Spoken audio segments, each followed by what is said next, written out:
meus prezados companheiros, queridos irmãos, nos sublimes ideais desta doutrina maravilhosa, que nos liberta de nós mesmos, na medida em que ideias, pensamentos, elucidações novas vão nos sensibilizando e a consciência vai também se modificando, se iluminando. E nós rogamos também ao Divino Amigo Jesus que a todos nos abençoe, que nos envolva nesse manto luminoso das suas bênçãos, a fim de que nós possamos ter coragem, fé, determinação para colocar em prática os ensinamentos do seu Evangelho. Nós estamos no Setembro Amarelo, o mês não de combate ao suicídio, mas o mês de valorização da vida. Porque quem combate tem que lutar, né? E aqui o Espiritismo não luta, mas ao contrário, promove, busca promover a vida. Não combate a treva, simplesmente acende a luz, para que todos possam ter uma visão clara. E então, meus amigos, nós colocamos aqui inicialmente esse painel, que é do Centro de Valorização da Vida, com um número de telefone 188. E graças aos seus incansáveis trabalhadores, que operam 24 horas por dia, são todos voluntários, esse telefone está disponível em todas as cidades brasileiras, seja através do orelhão, seja através do telefone fixo, seja através do celular, a ligação é gratuita. Portanto, amigos, se alguém fala com você, comenta um desejo de suicídio, ainda que seja aparentemente de brincadeira, leve a sério. Leve a sério, porque a vida é muito séria. Oriente essa pessoa a buscar o CVV. Se você percebe que ela está em uma condição de dificuldade para ter essa iniciativa de ligar para esse telefone, ligue você e se oriente, porque eles têm experiência em como conduzir, em como orientar. Não dispense também a ajuda do profissional da área da psicologia, seja o psicólogo, o psiquiatra. Na ausência desse, o médico clínico também será de grande importância. Dirija também esta pessoa ao Joana de Ângeles, que aqui também eles encontrarão orientação para se livrarem desse tipo de ideia. Se essas ideias visitam você, também, com certa frequência, busca os mesmos recursos para você. Fale do suicídio. Vamos quebrar esse tabu, porque no mundo ocorre, cada 40 segundos ocorre um suicídio. E nós, aqui na condição de trabalhadores de Cristo, que somos todos nós, não é o palestrante, é todo mundo, vamos então nos esforçar para a promoção da vida. E nós também queremos dirigir em especial uma mensagem aos nossos irmãos desencarnados que eventualmente estejam participando conosco deste momento, e também às famílias que eventualmente passaram por essa experiência difícil.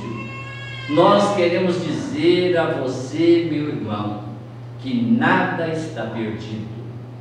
Nós só tornamos a caminhada mais difícil, entretanto não impossível, porque Jesus é o grande vencedor.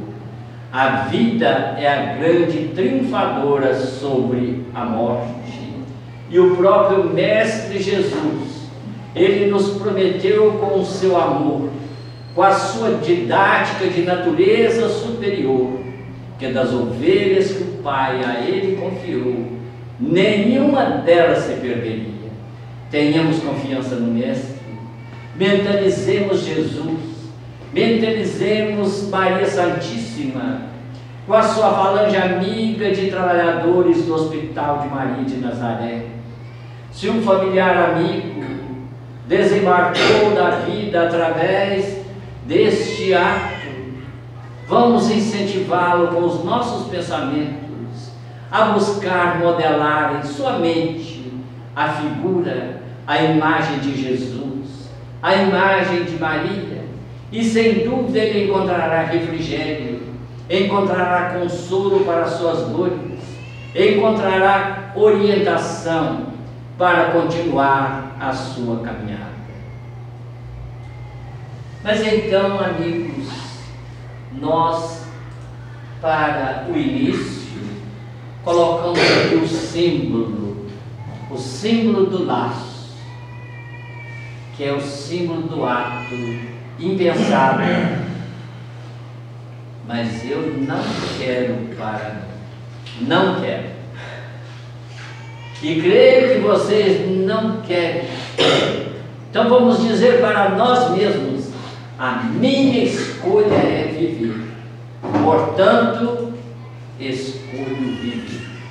Escolho viver. Essa é a escolha mais acertada. Quando nós fomos organizar o tema, ficamos pensando sobre Allan Kardec e a sua metodologia.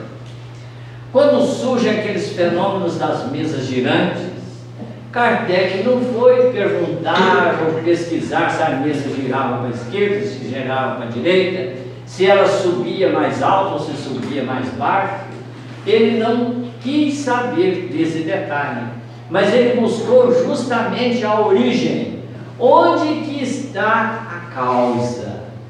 E nós, assim inspirados nesse procedimento de Kardec, nós buscamos também detectar algumas dessas vertentes que conduzem o indivíduo ao suicídio.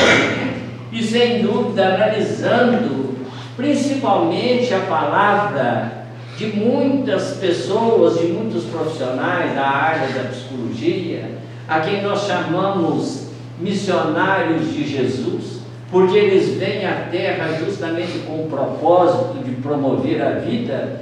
Pode ser que não tenham religião, entretanto têm um comportamento ético, têm uma moral íntima, e quando dão as suas opiniões, quando eles dão as suas palavras, é no sentido de promover a vida, de elevar, de valorizar a vida.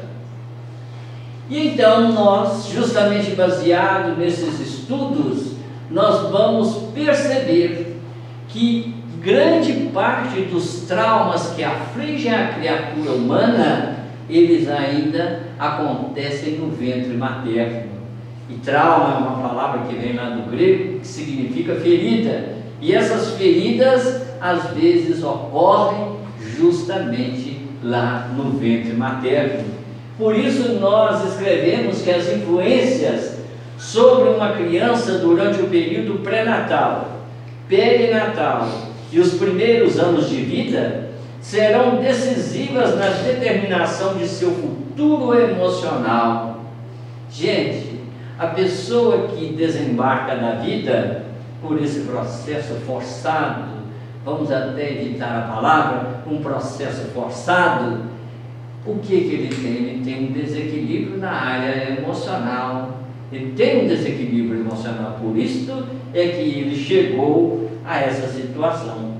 Mas também não só na sua formação emocional, quanto também na formação de sua personalidade, porque a cada encarnação nós construímos uma personalidade, sofremos influências de toda a bagagem que nós trazemos do passado, mas a formação da personalidade atual é aqui. Então a gente não pode confundir a personalidade com a individualidade. A individualidade é o ser eterno que caminha. Por isso nós insistimos tanto inclusive no processo da evangelização do feto. Esse livro, que é um livro de fácil leitura, de palavras simples, uma leitura muito agradável, que é A Vida Secreta da Criança Antes de Nascer, do Dr. Thomas Verne, que é um psiquiatra, psicólogo, morador, né? Vive no Canadá, ele não é canadense, mas mora no Canadá. Então ele vai nos dizer que a ideia que uma mãe faz da criança que carrega dentro de si é de suma importância. Seus pensamentos, seu amor por essa criança não nascida, ou a sua rejeição, ou ainda a ambivalência. A ambivalência é aquele estado de dúvida que a gente fica em cima do muro, porque a paternidade representa um desafio, e às vezes nós, diante do desafio, a gente pensa nos recuos, mas o nosso bebê, ele capta muito bem as nossas intenções, conforme vamos dizer. Então, esses estados determinam a profundidade, a amplidão e a capacidade emocional desta criança no futuro. Então, nós acreditamos por isso que esses desequilíbrios que vão ocorrer, muitos deles encontrarão a sua raiz exatamente no período gestacional. Eu não sei se todos vocês estiveram aqui quando nós fizemos o seminário sobre a evangelização do feto, mas nós lembrávamos das experiências da doutora Alessandra Piontelli, que é uma psicóloga de Milão, na Itália, e ela escreve um livro que se chama de Feto à Criança, uma capa muito feia, não é muito visível, inclusive, mas não tem problema, o que importa é o conteúdo. Então ela narra nesse livro o resultado das suas observações, acompanhando os processos de gravidezes, tanto gemelares quanto singulares, detectando inclusive esta individualidade diferente em cada um dos processos. E ela narra para a nossa compreensão o caso de uma menininha que era uma gravidez singular, e a menininha muito arteira, e o seu divertimento era puxar, brincar com a placenta, e puxa para cá, puxa para lá, até que provocou um sangramento, um descolamento da placenta. Então ela socorre a mãe e passa um pito na menininha, e continuando a acompanhar o processo, ela vai verificar que essa criança permaneceu quietinha até o final da gestação. Isto significa o que? Para nós isso é muito importante, essa observação, porque ela passa o pito na garota e a garota sossega, fica quietinha, sinal de que a criança dentro do ventre materno, ela recebe as nossas mensagens, registra e reage às nossas mensagens, uma demonstração clara da ciência nesse aspecto. A doutora Rosineire Zago, ela vai nos dizer que o feto tem necessidades intelectuais efetivas, como as de querer se sentir amado e desejado. Então nós vamos perceber o que? Que nós podemos transmitir uma mensagem extremamente perturbadora para essa criança, mas nós também poderemos transmitir uma mensagem de cunho superior. As mensagens, os conteúdos do Evangelho, por exemplo, irão já trabalhando essa personalidade para que no futuro tenha esta alegria de viver e principalmente o equilíbrio no seu aspecto emocional, no seu aspecto de viver. Então é muito importante. Amigos, nós sempre falamos, são missionários de Jesus. Doutora Mônica Lukesch, na Universidade de Frankfurt, na Alemanha, doutor Gerhard Rothmann, da Áustria, Joana Wilherin, que é brasileira, de São Paulo, José Raimundo Lippe, que é conterrâneo de Belo Horizonte, Eleanor Luzes, que é do Rio de Janeiro, inclusive proferiu uma palestra extraordinária na Rio+20 sobre o parto. Dr. Peter Freiberg, que é professor de obstetrícia e ginecologia na Universidade de Uppsala, na Suécia, todos eles, e tem muitos outros, né? Todos eles são unânimes em afirmar que filhos rejeitados são inseguros, frágeis do ponto de vista físico e emocional, adoecem com maior frequência. Então vamos fazer uma paradinha. Adoecem com maior frequência. Adoecem por quê? Porque tem um sistema imunológico deficiente. Hoje a ciência vem nos demonstrar que cada uma das células do nosso corpo está rigorosamente integrado dentro desse universo que constitui o nosso corpo, e esse universo de células está subordinado às nossas emoções, aos nossos pensamentos. André Luiz também vai nos dizer isso em Evolução em Dois Mundos e também em Obreiros da Vida Eterna. Ele nos fala dos bióforos ou unidades de força psicossomática que atuam no citoplasma celular, acentuando as dificuldades da nossa rota ou simplificando a depender do nosso comportamento íntimo. Então, deduzimos claramente daí que se esse bebê nasceu com um sistema imunológico deficiente, é porque houve um comando mental para isso. Ainda que esse comando seja inconsciente, mas ele vai se manifestar lá no seu sistema imunológico deficiente. Ou seja, o ato de desproteger a vida já é um movimento na direção do suicídio. Então a criança já nasceu com aquela tendência de destruir a vida física, em virtude da rejeição que sofreu.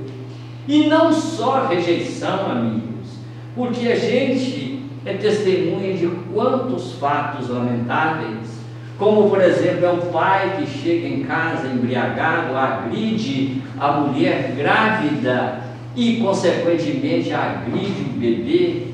E isso a gente está cansado do noticiário, dessas coisas que infelizmente ainda não ocorrem. E como será esse bebê no futuro, depois de tantas agressões, de torturas? Haverá um movimento de fuga, e o movimento de fuga às vezes pode ser este, infelizmente. Sofrem de depressão, surtos psicóticos e ideias suicidas. Então um amigo conversando com a gente sobre esse assunto, ele nos disse: agora eu entendo porque a minha filha tem esse comportamento. Nós temos uma filha adotiva que a recebemos nos primeiros dias em que ela nasceu, foi criada com todo carinho, com todo amor, mas tão logo ela começou a caminhar e a falar, ela só falava em morte e falava que ia pular da sacada do apartamento onde nós morávamos. Então foi necessário construir barreiras muito rígidas para que o desastre não ocorresse. E entendo agora porque ela foi rejeitada quando no período de gestação. Então a gente vai observando, né, que lá no início dessa estrutura, inclusive personalidades às vezes complexas, né, personalidades múltiplas. Ainda há poucos dias nós passamos por uma cidade, tinha um senhor até com um certo capricho, mais ou menos arrumado, mas ele cismado que era a guarda de trânsito e querendo controlar os carros, né? E percebemos logo que era o quê? Talvez um processo obsessivo, talvez um processo desta personalidade dúplice que às vezes se manifesta em virtude dos conflitos vividos, em virtude dos traumas pelos quais ele passou. E nós anotamos ali: papai acompanha o nascimento de seu filho. Isso é de suma importância. Antigamente, nos tempos da ignorância, quando a mulher ficava grávida, porque ela ficava grávida sozinha, né? E o marido nem dormia no mesmo quarto. Ao contrário, aproveitava-se para se isolar, para ir frequentar os prostíbulos, né? Para dar vazão às suas paixões de natureza inferior, enquanto a mulher conduzia o processo da gravidez sozinha, o parto, tudo era a mulher. Hoje, com a concepção modificada, com a luz que a doutrina espírita acende para nós, com estas mensagens luminosas que nos trazem esse pessoal, esses trabalhadores da área da psicologia, nós vamos aprender, por exemplo, com o Dr. José Raimundo Lippe, que não existe mulher grávida, mas existe sim um casal grávido, que a tarefa deve ser compartilhada. E então o pai deve acompanhar, inclusive, os processos dos pré-natais. No momento do parto, ele tem que estar junto. A sua esposa, a mãe, é que vai planejar em sua presença, planejar com o obstetra como deverá ser o seu parto, como será o procedimento e principalmente os partos humanizados, né? O Dr. Thomas Devine vai narrar uma experiência naquele livrinho que é uma experiência decisiva para a nossa compreensão. Um garoto que foi levado ao seu consultório, um garoto de 9 anos, e esse garoto, ele constantemente depressivo, alimentando ideias suicidas, ainda em determinados estados de consciência alterada. Ele falava uma língua desconhecida pelos familiares e xingava palavrões totalmente incompatíveis com a sua idade. E ele começou a pesquisar onde estaria a origem. E a gente sabe que, infelizmente, até os nossos dias, a grande maioria dos pais que têm filhos especiais sentem vergonha dos seus filhos e por isso não querem expô-los, não dão depoimentos sobre a criança. Há uma dificuldade muito grande do profissional de saúde para tratar. Mas depois de 4 meses de pesquisa, ele conseguiu encontrar a enfermeira que estava presente no momento do parto. E ela narrou todo o processo que aconteceu, todos os fatos.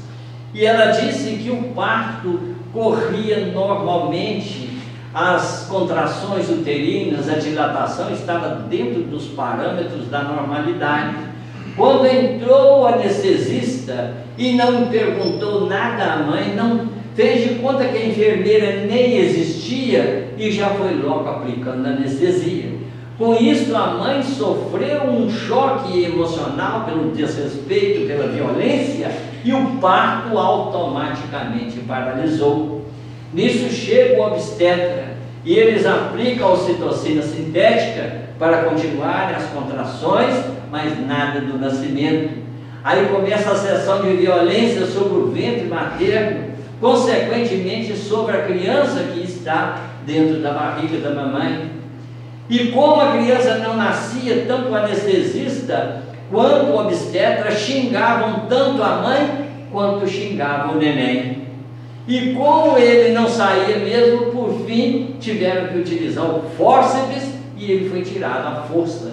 Como estava todo roxinho, foi jogado lá em cima de uma mesa de aço inoxidável, sem nenhuma toalha, sem nada. E como consideraram que ele já estava morto ou morrendo, para alívio de suas consciências, chamaram o capelão do hospital para aplicar a extrema-unção. Mas o neném não morreu. Passou o tempo, então veio os seus processos de desequilíbrio. Primeiro, as suas tendências suicidas. Por quê? Gente, qual é a interpretação psicológica? Porque a gente pensa que os neném não sabem de nada. Eles sabem muito mais do que nós possamos imaginar. Qual é a interpretação psicológica dessa criança naquele momento? Porque sai do aconchego do ventre materno, um lugar quentinho, protegido, e de repente é jogado em cima de uma mesa de aço inox depois de passar por um processo de violência, de agressão física, qual é a sua interpretação psicológica? Saí da minha casinha e entrei numa sala de tortura. E qualquer um de nós que passar por uma sala de tortura, a gente tenta fugir da vida, porque o impacto é muito violento, muito forte. As pessoas que já vivenciaram, elas precisam inclusive de muita assistência psicológica, emocional, para não fugirem da vida. Então a sua tendência suicida estava justamente ali para fugir daquele trauma, daquela ferida que aquele processo de tortura causou para ele. Qual eram os palavrões que ele falava? Exatamente aqueles que o médico, o obstetra e o anestesista falavam no momento do parto. Qual era a língua diferente que ele falava, que a família não conhecia? O latim, porque veio o capelão aplicar a extrema-unção em latim, rezando em latim. Então a gente percebe, e diz o Dr. Thomas Verne, com as suas experiências, que nós temos uma memória até do momento da concepção. Do momento da concepção. O bebê sabe de tudo. Mas ele fala em um outro aspecto que nós, como espíritas, nós vamos entender perfeitamente. Ele diz que quando a criança nasceu, se você coloca sobre o ventre materno, ela sozinha vai encontrar o seio e vai mamar. Mas acontece um fenômeno mágico naquele momento, porque há um entrecruzar dos olhares da mamãe e do neném. E isso é fundamental para a consolidação da ligação emocional entre o neném e a mamãe.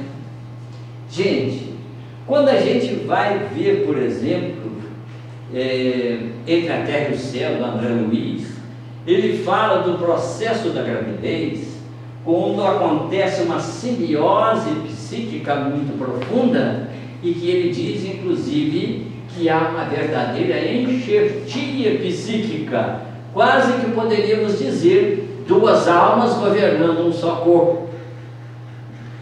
Quando ocorre a separação drástica, qual é o quadro que a mamãe faz?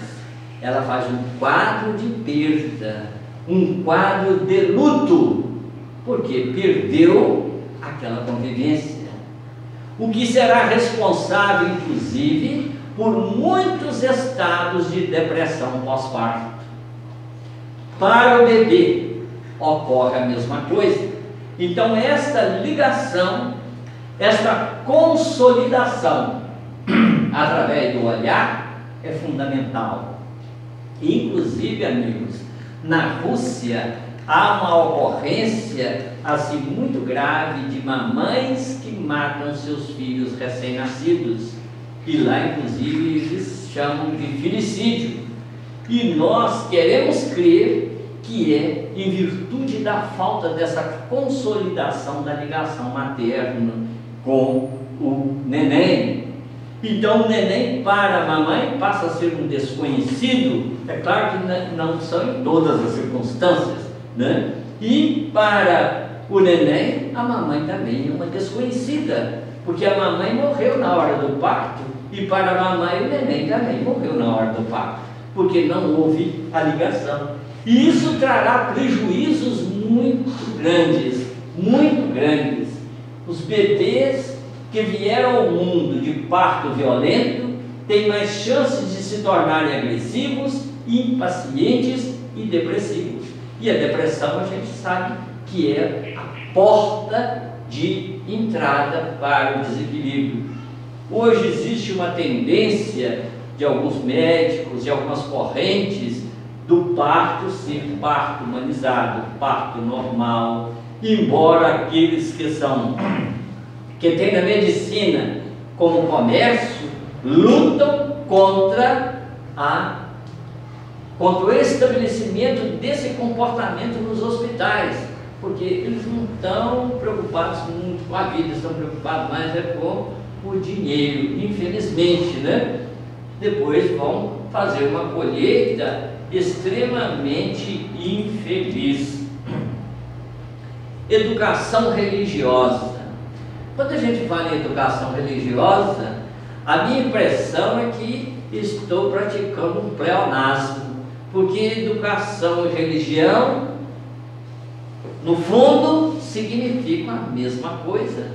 Nós vamos ver, por exemplo, os grandes pais da pedagogia, desde Platão, e vamos lembrar aí João Henrique Pestalozzi, o Herbert Spencer na Inglaterra, e tantos outros que são verdadeiros pilares da pedagogia no nosso planeta, estabelecem que o principal objetivo da pedagogia é a formação do caráter da criatura. Qual é o objetivo da religião? A formação do caráter. Às vezes, nós vemos os irmãos espíritas dizer: os bebês que chegam hoje, eles já chegam prontos. Não chegam prontos. Eles têm um grande conhecimento de tecnologia, eles manejam a língua com maestria na concordância verbal, na concordância verbo-nominal, mas têm extrema necessidade de Deus, têm extrema necessidade do conhecimento de Jesus, têm uma grande necessidade do Evangelho. E quando então nós vamos começar esta educação? Quando? Certa feita, uma jovem mãe procurou João Henrique Pestalozzi, porque ele estava preocupada em quando deveria começar a educação da sua filha. E o grande professor de Verdun perguntou: qual é a idade da criança? 3 anos. Então a senhora corra, porque a senhora está 3 anos atrasada. Pestalozzi não conheceu o Espiritismo, embora tenha sido professor de Kardec, embora fizesse parte da equipe gloriosa de Jesus, que veio acender os holofotes da nova era nos horizontes planetários, mas ele não conheceu o Espiritismo. E a gente sabe que, uma vez mergulhado na carne, muitos dos conteúdos de conhecimento, eles surgem às vezes como tendências, mas não com ideias muito claras, né? A gente sabe disso. Então ele disse: a senhora corra, que está 3 anos atrasado. Se ele conhecesse o Espiritismo, diria que a mamãe estava pelo menos 3 anos e 9 meses atrasada. Mas na medida que vamos conhecendo, que vamos iluminando o próprio conhecimento, nós vamos perceber que a mamãe estava muito mais de 3 anos atrasada. Porque nós deveremos pensar em educação quando a gente pensa em casar, em ter os nossos filhos, mesmo porque ninguém pode dar aquilo que não possui. Como que eu vou dar um discurso para o meu filho se eu não tenho a base? Aliás, o André Luiz vai nos dizer isso no livro Os Mensageiros: não existe discurso de exportação. Se eu hoje estou falando aqui, estou falando para mim, e vocês é que têm a caridade, fazem a caridade estar aí me ouvindo. Se alguma coisa servir, vocês apanham, se não servir, vocês deixam de lado. Mas então, a gente vai aprender com o próprio André Luiz que a educação começa quando a gente pensa na possibilidade de se casar e ter filhos. E ele vai narrar um exemplo muito interessante, que é o caso do Antônio e Isaura. O Antônio, morador de nosso lar, para onde foi convocado ao serviço, e a sua noiva Isaura morava em Campo de Paz. Entretanto, Antônio, em virtude dos seus méritos, ele obteve licença das autoridades do nosso lar para conduzir Isaura até o seu plano de ação. Entretanto, um dos chefes de serviço de Campo de Paz aconselhou Isaura a permanecer ali por mais 6 anos consecutivos, acelerando que para um casamento de almas é necessário apurar o enxoval dos sentimentos, porque a gente dificilmente pensa nele, né? Nós estamos mais preocupados com outros aspectos do nosso enxoval. Mas, amigos, lá no Evangelho, no capítulo 5, o capítulo mais longo desta obra fantástica, não existe na Terra nenhuma universidade, nenhum compêndio de ciência que chegue pelo menos próximo do Evangelho. Estão todos muito longe. Na medida em que nós vamos vendo, inclusive, esses avanços extraordinários da ciência, eles culminam com as conclusões do Evangelho. Então, tudo sobre a vida na Terra, tudo sobre a vida no mundo espiritual está no Evangelho, na sua orientação. E lá no capítulo 5, vocês observem bem, Kardec vai explorar esse assunto da loucura e do suicídio. E ele vai nos dizer: a calma e a resignação, auridas da maneira de considerar a vida terrestre e da confiança no futuro, dão ao espírito uma serenidade, que é o melhor preservativo contra a loucura e o suicídio. Gente, sem o Evangelho, sem as noções da continuidade da vida, por que lutar? Não encontraremos motivos para prosseguir na luta. Então, o Evangelho vai trazer para nós exatamente esse alento, esta certeza, esta confiança, esta fé. Mas continuando no item 15, ora, aquele que está certo de que só é desventurado por um dia, e que melhores serão os dias que hão de vir, enche-se facilmente de paciência, só se desespera. O que é o desespero? O desespero é justamente a falta da esperança, a ausência da esperança. Nós tivemos lendo relatórios de diversos hospitais, instituições psiquiátricas, que estão preocupadas principalmente com a ocorrência do suicídio na faixa etária infanto-juvenil, e eles apontam como sendo um dos principais motivos do suicídio a ausência da esperança. Vocês podem consultar o relatório do Hospital Sabará de São Paulo, ele vai nos dizer isso, que é a falta de esperança é que leva o indivíduo a tal situação. E onde encontraremos essa esperança? No Evangelho. Então ele diz: só se desespera quando nenhum termo divisa para os seus sofrimentos. E amigos, vocês podem crer que são as palavras de Kardec, estão rigorosamente em dia, atuais, com todas as novas concepções, principalmente da área da psicologia. A incredulidade, a simples dúvida sobre o futuro, as ideias materialistas, numa palavra, são os maiores incitantes ao suicídio, ocasionam a covardia moral. Carl Gustav Jung, que é o fundador da psicanálise analítica, ele vai nos dizer o seguinte sobre a questão da loucura, dos estados de desequilíbrio emocional.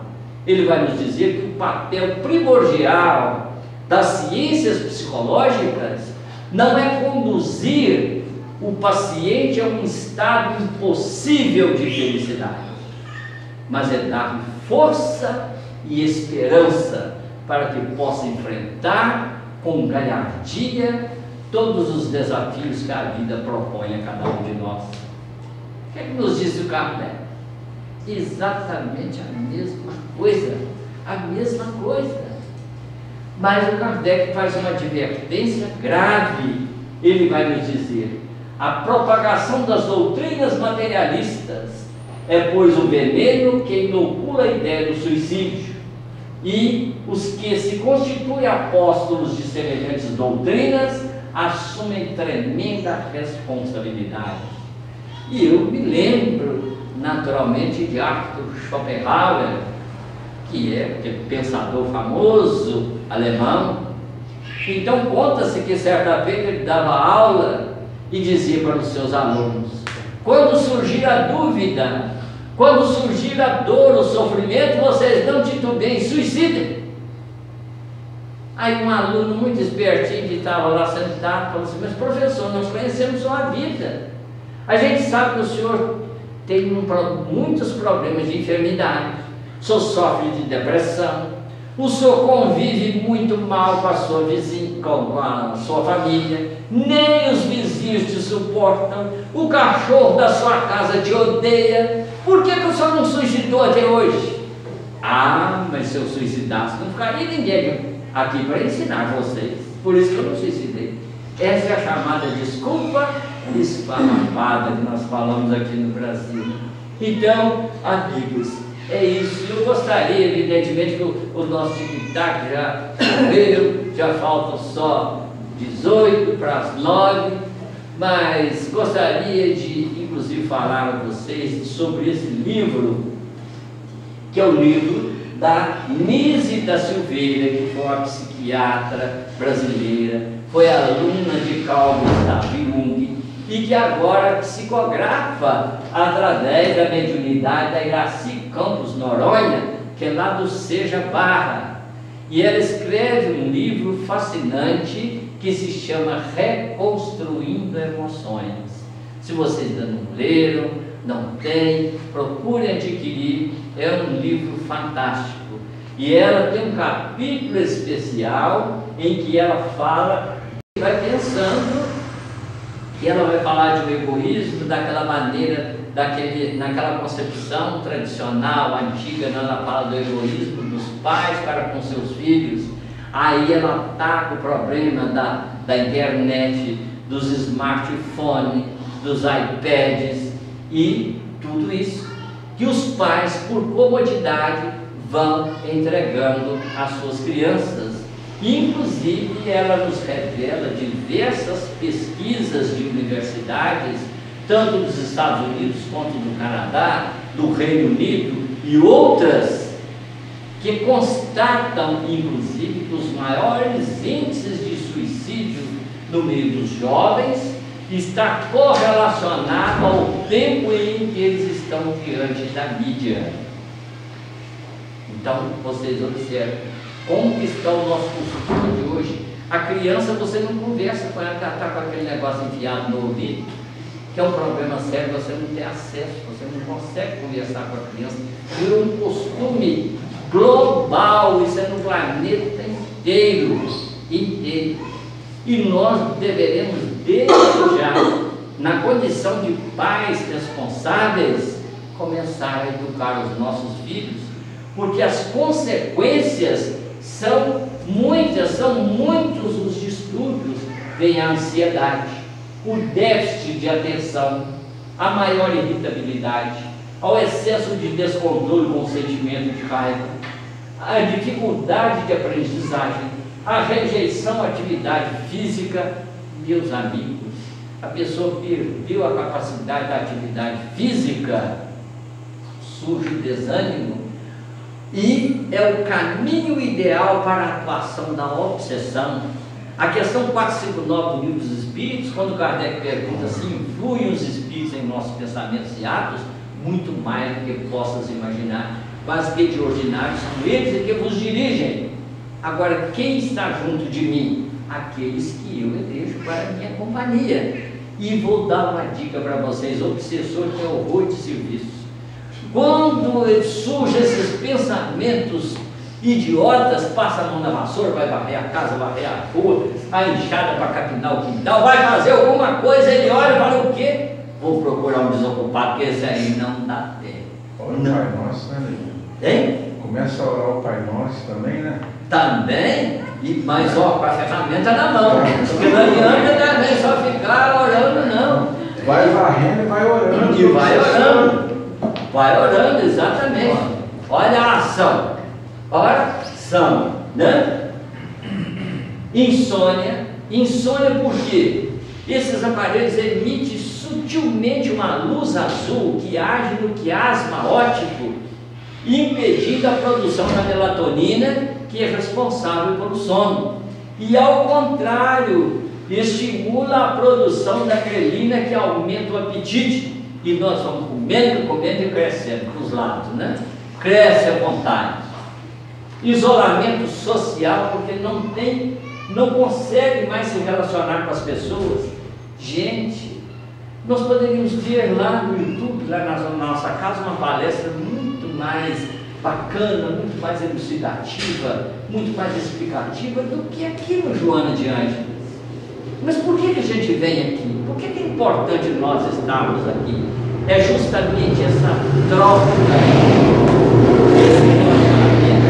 essa troca magnética, esse envolvimento, é o abraço, o beijo, o carinho, as palavras de intimidade que temos uns para com os outros.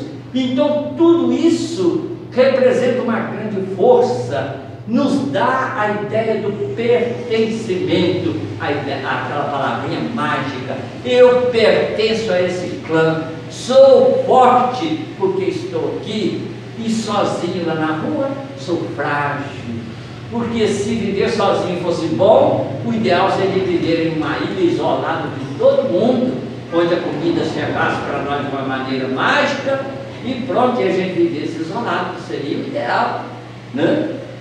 Mas nós precisamos todos uns dos outros, precisamos. Então por isso essa convivência é tão importante. E os nossos jovens, infelizmente, que se dedicam a essa prática, eles perdem inclusive a capacidade do relacionamento sexual. Só tem relacionamento virtual. Que coisa terrível, que coisa terrível. Mas, meus amigos, eu aconselho vocês a lerem, debaterem sobre esse livro, que é muito importante para todos nós. E para a gente não fugir muito da disciplina, nós queremos agradecer a vocês. E antes mesmo de encerrar, vamos pedir, vamos ler a questão 943, 944, 945 do Livro dos Espíritos, que trata sobre também o suicídio. E nós agradecemos imensamente pela paciência de todos vocês, agradecemos a Jesus, o nosso mestre amigo, agradecemos a esses espíritos luminares que tantas ideias trouxeram, que tantos ensinamentos trouxeram para nós, e rogamos novamente ao bondoso amigo Jesus que a todos nos abençoe, que nos conduza a fim de que nós possamos realmente colocar em prática os ensinamentos valiosos que a doutrina espírita traz para cada um de nós. Muita paz, que Deus nos abençoe.